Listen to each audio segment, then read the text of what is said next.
बीती रात जवाहरलाल नेहरू यूनिवर्सिटी में जो देखने को मिला उसको देखने के बाद शायद ही कोई पिता होगा जो अपने बच्चे को जेएनयू में आगे की पढ़ाई के लिए भेजे। बता दें कि इन दिनों जेएनयू गुंडों का मुख्यालय बन चुका है। गुंडों के इस मुख्यालय में अब पढ़ाई के अलावा सब कुछ चल रहा है।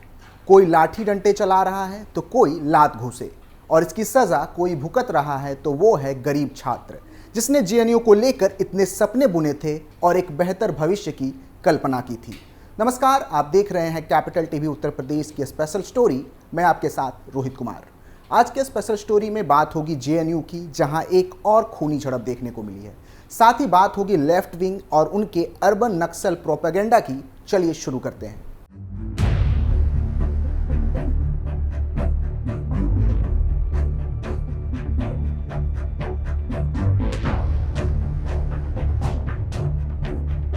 बीती रात जवाहरलाल नेहरू यूनिवर्सिटी में छात्रों के बीच एक और खूनी झड़प देखने को मिली। यहां लेफ्ट और राइट विंग के छात्रों के बीच खूब लाठी डंडे चले। दृश्य ऐसा मानो सड़क पर दो माफिया गुटों के बीच झड़प चल रही हो। कोई लात घूंसों से तो कोई लाठी डंडों से अपनी प्रतिभा का परिचय देता नजर आया। मारपीट की पूरी घटना जनरल बॉडी मीटिंग के दौरान हुई। जानकारी के मुताबिक बीती रात जेएनयू के स्कूल ऑफ लैंग्वेज में जनरल बॉडी मीटिंग चल रही थी। इस दौरान लेफ्ट और राइट विंग के छात्रों के बीच किसी बात को लेकर झड़प हो गई। इस झड़प ने जल्द ही खूनी तस्वीर अख्तियार कर लिया। इस दौरान कई छात्र एक दूसरे पर डंडे बरसाते नजर आए तो कोई लात घूंसे चलाते दिखे। इस दौरान कई छात्र लहूलुहान दिखे तो कईयों को गंभीर चोटें आई, जिसको लेकर घायल छात्रों का मेडिकल भी कराया गया। फिलहाल यह मारपीट की घटना पुलिस के संज्ञान में है, लेकिन पुलिस को अभी तक कोई लिखित शिकायत नहीं दी गई है। एबीवीपी ने बताया नक्सली हमला। बताया जा रहा है कि पूरी रात जेएनयू में दोनों तरफ के छात्रों के बीच हिंसा की स्थिति बनी रही। दोनों ही छात्र दल एक दूसरे पर हिंसा करने का आरोप लगा रहे हैं। लेफ्ट विंग के छात्र इस पूरे मामले को एबीवीपी की गुंडागर्दी बता रहे हैं, तो वहीं राइट विंग के छात्र इसे कैंपस में नक्सली हमला बता रहे हैं। बता दें कि कैंपस में छात्र संघ चुनाव की तैयारी 4 साल बाद शुरू हो रही है। दोनों छात्र संघों के बड़े संघर्ष के बाद छात्र संघ चुनाव की प्रक्रिया शुरू हो पाई है। 10 फरवरी को भी हुई थी हिंसा। इससे पहले 10 फरवरी को भी जेएनयू में देर रात छात्र संगठन सदस्यों के बीच मारपीट का मामला सामने आया था। इस झगड़े में कुछ छात्र घायल भी हुए थे। दरअसल जेएनयू में चुनाव से पहले जनरल बॉडी की मीटिंग होती है। इस मीटिंग में सभी छात्र संगठनों के प्रतिनिधि मौजूद होते हैं और जनरल बॉडी के कम से कम 10% छात्रों के हस्ताक्षर की जरूरत होती है। चुनाव से पहले यह प्रक्रिया पूरी करनी होती है। इसके बाद सीएससी और मुख्य चुनाव शुरू होता है और इसी प्रकरण के दौरान जेएनयू में हिंसा देखने को मिली। जवाहरलाल नेहरू यूनिवर्सिटी जेएनयू देश के प्रतिष्ठित विश्वविद्यालयों में से एक है, जहां पढ़ना आज भी भारत के लाखों छात्रों का सपना होता है। सपना मैं इसलिए कह रहा हूं क्योंकि जो लोग जेएनयू का हिस्सा रह चुके हैं उनका मानना था कि जेएनयू भारत के सबसे उम्दा शैक्षणिक संस्थानों में से एक है, लेकिन वर्तमान में उनसे यही सवाल किया गया तो उनकी जुबान लड़खड़ाती नजर आई। बता दें कि जेएनयू में हिंसा कोई नई बात नहीं है। इस प्रकार की हिंसा अक्सर देखने को मिलती रहती है। 10 अप्रैल 2020 को रामनवमी के दिन कावेरी हॉस्टल के मेस में मांस परोसे जाने को लेकर एबीवीपी वामपंथी छात्रों के बीच विवाद हुआ था। जवाहरलाल नेहरू विश्वविद्यालय उस समय युद्ध क्षेत्र बन गया जब लाठियों से लैस कुछ नकाबपोश बदमाशों ने संपत्ति को नुकसान पहुंचाया और परिसर के अंदर लोगों पर हमला किया। जेएनयू प्रशासन ने कहा कि स्थिति ने उसे कानून व्यवस्था बनाए रखने के लिए पुलिस बुलाने के लिए प्रेरित किया। विश्वविद्यालय छात्र संघ जेएनयूएसयू ने दावा किया है कि कुछ नकाबपोश लोग रविवार को जेएनयू के साबरमती और अन्य छात्रावासों में घुस गए और छात्रों को लाठी डंडों से पीटा। कैसे हुई थी हिंसा? 5 जनवरी 2020 की शाम को सामान्य दिनों की तरह ही शाम थी। छात्र अपने अपने कैंटीन में भोजन करने के बाद अपने अपने कमरों में चले गए थे।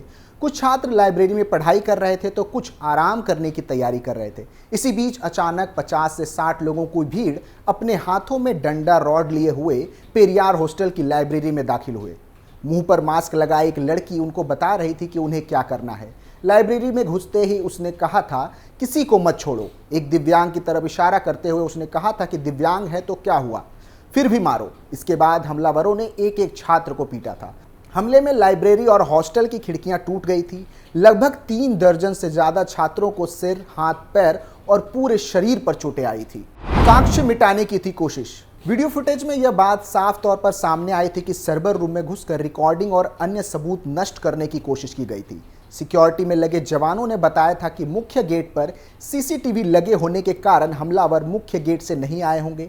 1000 एकड़ में फैले जेएनयू परिसर की टूटी दीवारें फांदकर हमलावर घुसे और छात्रों पर हमला कर वापस चले गए। इस हमले के बाद जेएनयू परिसर की सुरक्षा को लेकर गंभीर सवाल उठे थे, लेकिन कैंपस की सुरक्षा बढ़ाने पर अब तक कोई काम नहीं हुआ। इतना ही नहीं, देश के नामी संस्थानों में शुमार जवाहरलाल नेहरू विश्वविद्यालय में 9 फरवरी 2016 में एक कार्यक्रम के दौरान देश विरोधी नारे लगाए जाने की घटना ने पूरे देश में उबाल ला दिया था। दरअसल यह अपने आप में अनूठी और हैरान करने वाली घटना थी, जिसमें पहली बार इस संस्थान में देश विरोधी नारे लगे। तकरीबन 3 साल तक चली जांच के बाद दिल्ली पुलिस ने इस मामले में चार्जशीट दाखिल की थी।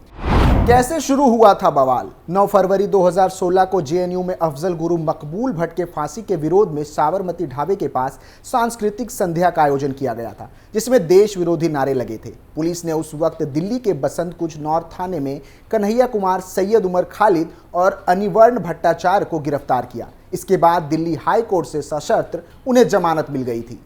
जेएनयू में देश विरोधी नारे लगने के बाद पूर्वी दिल्ली के सांसद महेश गिरी ने पुलिस को शिकायत दी थी। इसके बाद 11 फरवरी 2016 की शाम को मामले में देशद्रोह का मामला दर्ज किया गया था। मुकदमा दर्ज करने के बाद 12 फरवरी को कन्हैया कुमार को गिरफ्तार किया गया। आरोप था कि विद्यार्थियों के लिए अभिव्यक्ति की स्वतंत्रता की बात करने वाले जवाहरलाल नेहरू विश्वविद्यालय में 9 फरवरी की रात को कुछ ऐसे ही देश विरोधी नारे लगे।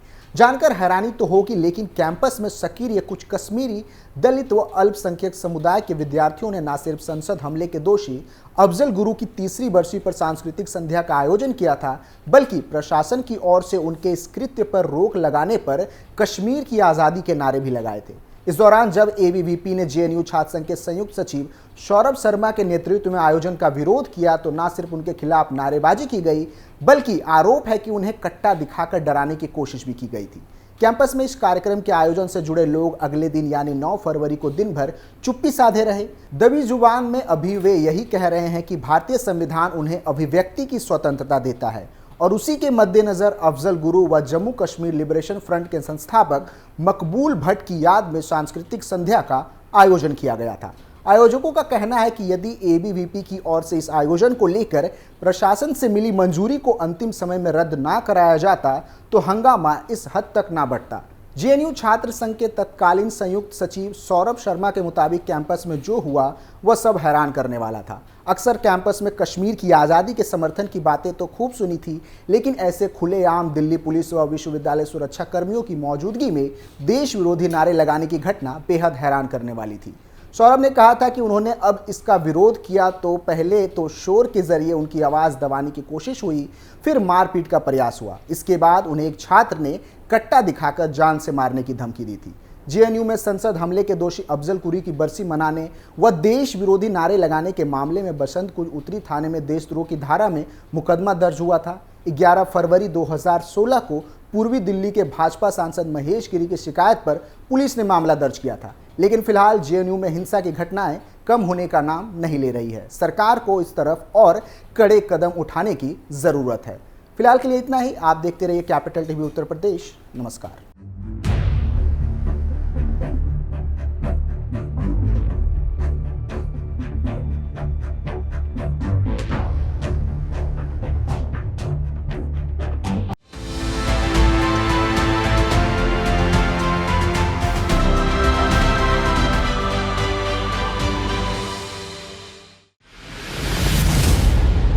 मैं राजनीति करता नहीं, पर राजनीति को बहुत गहरे तक समझता हूं। मैं लोगों के बीच रहता हूं, लोगों के मन को अच्छे से जानता हूं।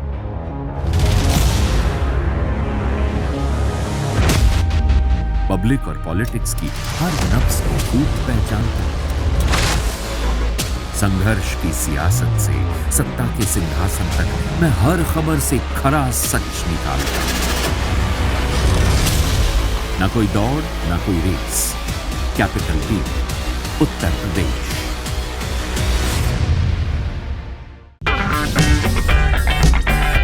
अगर आपको हमारा वीडियो पसंद आया हो तो इसे लाइक करें, हमारे चैनल को सब्सक्राइब करें और हाँ, बेल आइकन दबाना ना भूलें ताकि आप तक हमारे वीडियो की नोटिफिकेशन पहुंचती रहे। आप अपना सुझाव हमें कमेंट बॉक्स में दे सकते हैं। हमारे साथ जुड़ने के लिए शुक्रिया।